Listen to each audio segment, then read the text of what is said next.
Tesla begins wide rollout of FSD version 14 to Cybertrucks. Tesla has officially begun the wide rollout of full self-driving supervised V14 to the Cybertruck about a month after the company started rolling it out to other vehicles in the fleet. On Monday, Tesla officially started rolling out V14.1.5 to Cybertruck owners, the first FSD V14 rollout for owners of the all-electric pickup. Owners have been anxiously waiting for Tesla to begin the wide release of V14 to Cybertruck, as the company said it would refine the suite for the vehicle. Tesla has finally started rolling out to many owners, who are reporting that their Cybertrucks are downloading software update 2025.38.8.5, which contains FSD V14.1.5. Tesla self-driving 14.1.5 for Cybertruck rolling out now. Too bad I just left for Austin. So look what I just got on my Cybertruck. FSD V14.1.5. Believe it or not,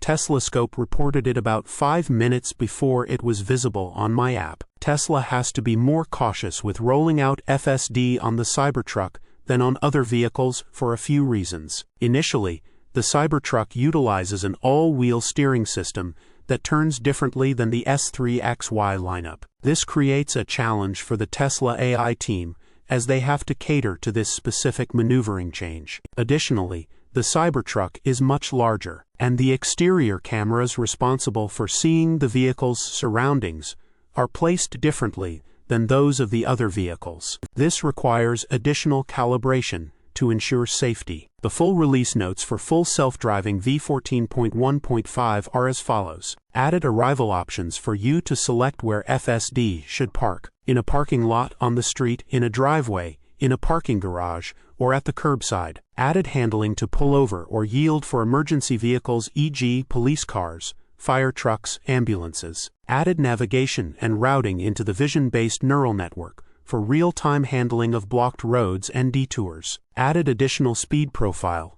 to further customize driving style preference. Improved handling for static and dynamic gates. Improved offsetting for road debris, e.g. tires, tree branches, boxes. Improved handling of several scenarios including unprotected turns, lane changes, vehicle cut-ins, and school buses. Improved FSD's ability to manage system faults and recover smoothly from degraded operation for enhanced reliability. Added alerting for residue buildup on interior windshield that may impact front camera visibility. Source: reposted and summarized from Joey Klender at teslarati.